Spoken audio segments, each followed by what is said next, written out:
안녕하세요, 여러분. 오늘은 디셉 사람 엘리야에 대해서 이야기를 나누도록 할게요.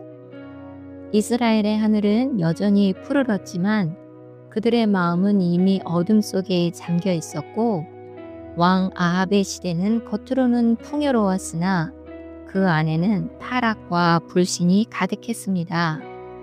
백성들은 하나님께서 주신 계명을 잊어버리고 바알과 아세라의 제단을 세워 그 앞에 절하며 이방의 풍요와 쾌락을 축복이라 부르며 살았습니다. 왕은 하나님을 두려워하기보다 세상의 힘을 의지했고, 이세벨과의 결혼으로 인해 이방 신들을 이스라엘 안으로 들여왔으며, 하나님의 이름은 사람들의 입술에서 점점 사라져갔지요. 하나님의 선지자들은 숨어야 했고, 백성들은 참된 예배를 잃어버린 채 외적인 번영 속에서 영원히 메말라갔습니다.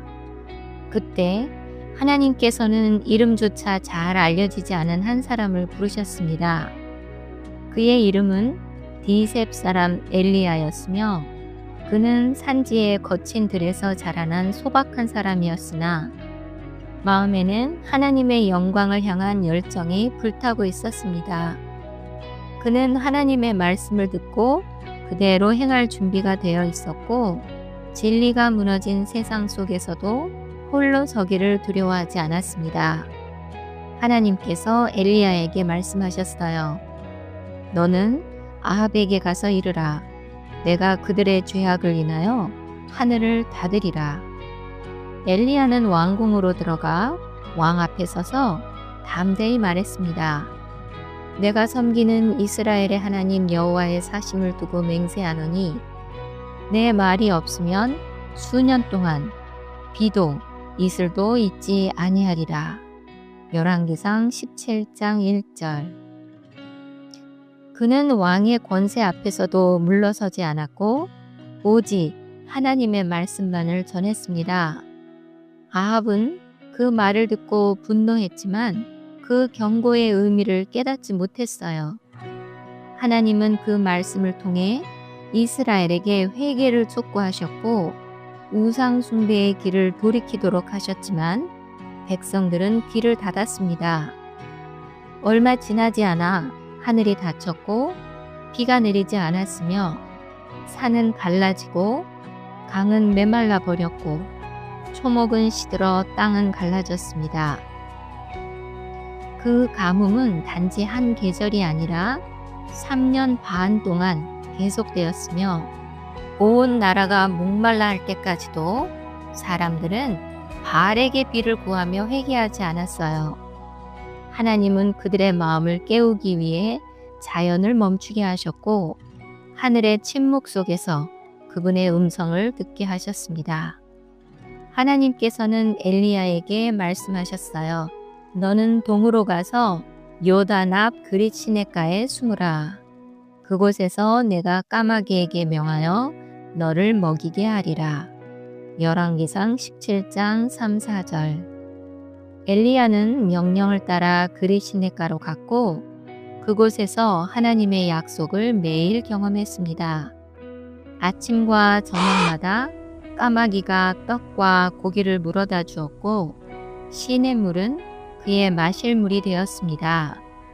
그는 세상의 모든 것에서 멀어졌지만 하나님의 공급은 그 고독한 자리에서 더욱 가까이 느껴졌지요. 시냇물이 점점 줄어들 때에도 그는 불평하지 않았고 하나님께서 다음 걸음을 예비하고 계심을 믿었습니다. 하나님은 그곳에서 그에게 신뢰를 가르치셨습니다. 사람이 보지 못하는 곳에서 하나님은 종을 단련시키시며 그의 믿음이 오직 하늘에만 뿌리 내리도록 하고 계셨죠. 시냇물이 완전히 마르자 하나님께서 말씀하셨습니다. 너는 시돈 땅 사렙다로 가라. 내가 그곳 한 과부에게 명하여 너를 먹이게 하였느니라. 열왕기상 17장 9절. 엘리야는 즉시 일어나 사렙다로 향했습니다. 그곳은 바알 숭배가 깊이 뿌리내린 지역이었으나 하나님은 바로 그곳에서 당신의 능력을 나타내시려 하셨습니다. 성문 앞에서 그는 한 여인을 만났어요. 그 여인은 마른 나뭇가지를 줍고 있었고 그의 얼굴에는 절망이 가득했습니다. 엘리야가 말했어요. 청컨대 물 한 그릇을 내게 가져오시오. 또 떡 한 조각을 내게로 가져오시오. 열왕기상 17장 10, 11절. 그 여인은 대답했습니다. 내게는 한 웅큼의 가루와 조금의 기름뿐이오니 이것으로 나와 내 아들이 먹고 죽으리이다. 엘리야는 조용히 말했습니다. 두려워하지 말라. 먼저 나를 위하여 작은 떡 한 개를 만들라. 그 후에 너와 너의 아들을 위하여 만들라. 이스라엘의 하나님 여호와의 말씀이 이르시되 비를 지면에 내리는 날까지 그 통에 가루가 다하지 아니하고 그 병에 기름이 없어지지 아니하리라. 열왕기상 17장 13, 14절. 여인은 순종했습니다. 그리고 그날부터 가루는 줄지 않았고 기름은 마르지 않았어요. 하나님은 가장 작은 믿음의 행동을 통하여 기적을 행하셨습니다. 순종은 언제나 하나님의 능력이 머무는 통로가 됩니다. 어느 날 그 여인의 아들이 병들어 죽었어요. 여인은 슬픔 속에서 엘리야에게 말했습니다. 하나님의 사람이여, 내 죄를 생각나게 하고 내 아들을 죽게 하셨나이까. 열왕기상 17장 18절. 엘리야는 아이를 안아 다락방으로 올라가 하나님께 부르짖으셨습니다. 여호와 내 하나님이여, 이 아이의 혼으로 그 몸에 돌아오게 하옵소서. 그는 아이 위에 3번 엎드려 간절히 기도했고 하나님께서는 그의 기도를 들으셨습니다. 아이가 살아났고 엘리야는 아이를 어머니에게 데려다주며 말했습니다. 보라, 네 아들이 살아났느니라. 그 여인은 눈물로 고백했습니다. 이제야 내가 당신이 하나님의 사람인 줄을, 여호와의 말씀이 진리인 줄을 아나이다. 열왕기상 17장 21절에서 24절. 그날 이후 사렙다의 집은 하나님의 생명과 평안으로 가득 찼고 엘리야는 그곳에서 하나님의 능력과 자비를 더 깊이 깨달았지요. 이 이야기는 우리에게 한 가지 분명한 사실을 보여주고 있어요. 세상이 타락하고 진리가 무너질 때에도 하나님은 언제나 한 사람을 통해 그분의 뜻을 이루신다는 것입니다. 모든 이가 침묵할 때에도 진리를 붙든 한 사람의 믿음은 여전히 세상을 깨우며 어둠 속에 빛을 비춥니다. 하나님께 순종하는 마음은 언제나 그분의 능력이 머무는 통로가 되고 작은 순종의 걸음이 결국 하나님의 크신 역사를 이루어냅니다.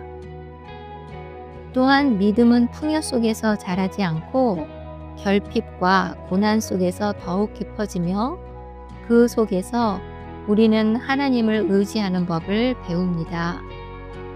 하나님은 생명의 주이시며 절망의 끝에서도 새 일을 시작하시는 분이시기에 우리는 어떤 상황에서도 그분의 손을 놓지 말아야 합니다. 기도할까요? 하나님 아버지, 모든 사람이 진리를 버릴 때에도 엘리야처럼 담대히 말씀을 전하는 믿음을 갖고 싶어요. 하늘이 닫힌 세상 속에서도 하나님의 뜻을 구하며 살게 하시고 작은 순종에서도 큰 기적을 보게 하소서. 사렙다 여인처럼 부족한 것에서도 나눔의 믿음을 잃지 않게 하시고 하나님께서 오늘도 살아 역사하심을 우리의 삶 속에서 증거하게 하소서. 주님, 우리의 가뭄 같은 마음에 하늘의 은혜비를 다시 내려주소서. 예수님의 이름으로 기도드립니다. 아멘.